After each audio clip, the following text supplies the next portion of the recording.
Chikata an oai ding mi hilai tung kan nun na ini bang in hei liam silo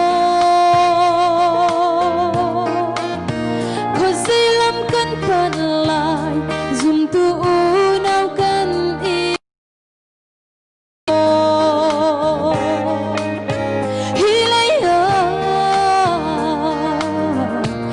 sau cần lên thì lối lô ôn Jerusalem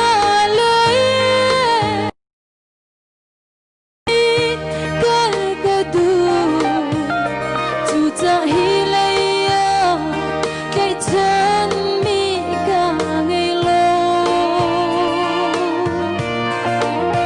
đi tìm bôi bát chặt mà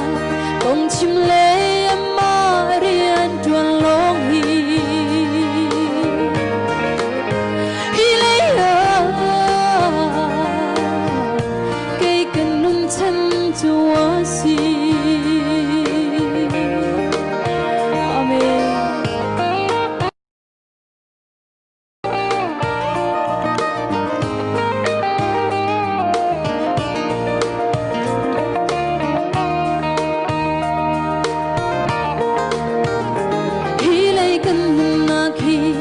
Môi đốt bầu chân ô cần tóc chung lô mi rum mi liên ngàn lệ mi phim chiếm sang xí câu mân lô khát khát ta chung cần mun na khi par bang inan oai la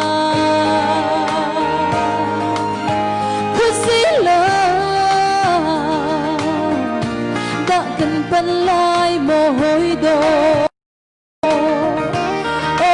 cây chu ban Jerusalem lấy bao đi cái tu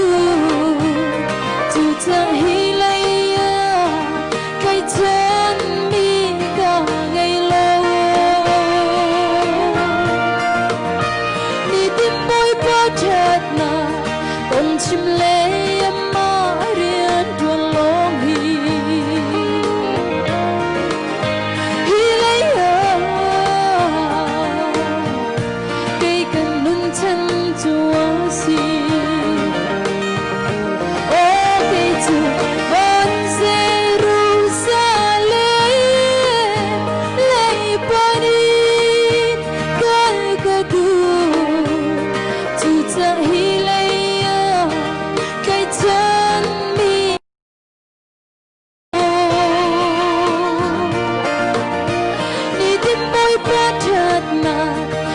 chim lê mà riêng tuần long hi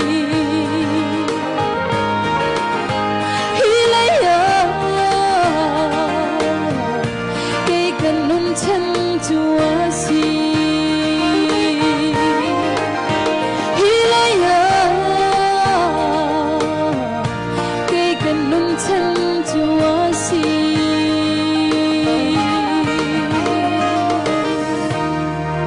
Amin. Bukan sumpah Joseph.